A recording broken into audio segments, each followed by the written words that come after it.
मुस्तफा कांजू के गिर्द घेरा फिर तंग होने लगा है। मकतूल की वालिदा ने अदालत में बयान दिया कि बेटे का कत्ल माफ नहीं कर सकती मगर तन्हा मुकदमा नहीं लड़ सकती। जस्टिस अमीर हानी मुस्लिम ने रिमार्क्स दिए कि आप फिक्र ना करें, केस सरकार लड़ेगी। बताते हैं मियां अकील अफजल।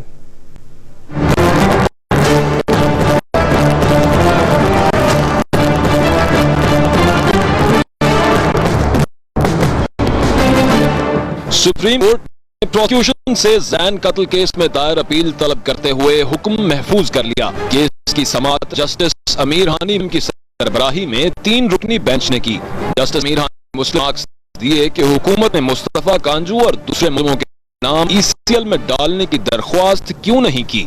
अदालत अपील का जायजा लेकर मुनासिब हुक्म जारी करेगी। अदालत में जैन की वालिदा का कहता कि वो तन्हा मुल्ज़िमान से नहीं लड़ती, उन्होंने बेटे का कत्ल मुआफ नहीं किया, लेकिन मुकदमा चला तो पैरवी नहीं करेंगी। मेरे ऊपर किसी चीज का कोई दबाव नहीं है। किस वजह से आपने अपने किसने माफ नहीं किया?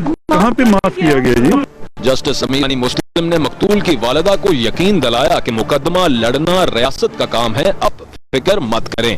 अदालत का कहना था कि इंसदाद दहशतगर्दी की अदालत में इस तरह का केस चलाया गया ज्यादा है, फैसला कानून के मुताबिक करेंगे, चाहे कोई कितना भी बाअसर क्यों न हो। प्रोसिक्यूटर जनरल पंजाब ने बताया कि गवाहान ने कमरा अदालत में अपना बयान तब्दील कर लिया। मुकदमा ने अदालत में बयान बदल दिया। गवाहान मुल्जिम के साथ जाकर खड़े हुए और रुकूम वसूल की। जस्टिस अमीर हानी मुस्लिम ने कहा कि पुलिस अफसरान के सामने रुकूम का लेन देन हुआ, वो गिरफ्तारी करने की बजाय FIR काटने चले गए। अदालत के नोटिस लेने के बाद हुकूमत ने लाहौर हाई कोर्ट में अपील दायर की। अपील की नकल फराहम करें, जायजा लेकर हुक्म जारी करेंगे। अदालत ने गुज़श्ता समाअत पर गवाहान और मुद्दई को हिफाजत पेश करने का हुक्म दिया था, जिस पर आज की समाअत में अमल हुआ। मियां अकील अफजल, एक्सप्रेस न्यूज, इस्लामाबाद।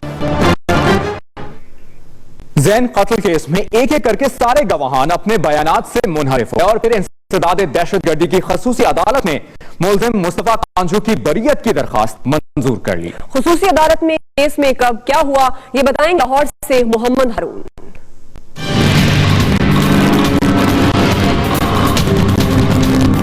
मुस्तफा कांजू की फटाफट रिहाई ने जैन कत्ल केस में दोबारा जान डाल दी। सुप्रीम कोर्ट में दौरान समाअत अहम इंकशाफात होने लगे। सुप्रीम कोर्ट ने अज़ खुद नोटिस क्यों लिया और वो मुहर्रिकात क्या थे, आप बताते हैं।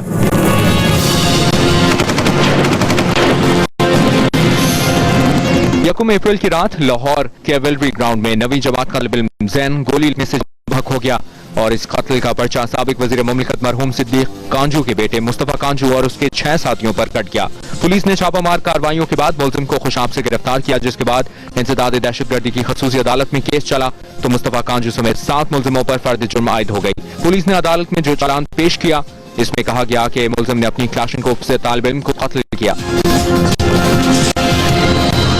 पुलिस के पूछगछ करने पर मुस्तफा कांजू ने एतराफ किया और बताया कि कत्ल की नीयत से आया था और ना ही जैन उसका टारगेट था। हम इस मुश्तइल होकर फायरिंग की जिसका निशाना जैन बन गया। जबकि अदालत में समाअत के दौरान मुल्जिम ने यह मानने से इनकार कर दिया कि जैन की हरकत के हाथों हुई, बल्कि उसने तो ये मौक़िफ़ इख्तियार किया कि वो बेगुनाह है और पुलिस इसे फंसा रही है। खुसूसी अदालत में केस की समाअतों के बाद ऐसा लगने लगा कि मुल्जिम कानून की गिरफ्त से बचने वाला नहीं, लेकिन फिर अचानक केस का मुद्दई मकतूल जैन का मामू सुहेल अफजल अपने बयान से फिर गया। बस फिर केस के जितने दूसरे गवाह थे वो भी पुलिस को दिए गए, अपने बयानात से मुकर गए। अब जब अचानक गवाह पीछे हटे तो केस कमजोर हो गया। प्रोसिक्यूशन डिपार्टमेंट ने गवाहों पर भी की लेकिन कोई फायदा नहीं हुआ और फिर मुल्जिम मुस्तफा कांजू के वकील ने 265 के तहत मुकदमे से बरियत की दरखास्त कर दी, जो अदालत ने मंजूर कर ली। ये कोई नई बात नहीं है पाकिस्तान में, ये तो हर जगह होता रहता है।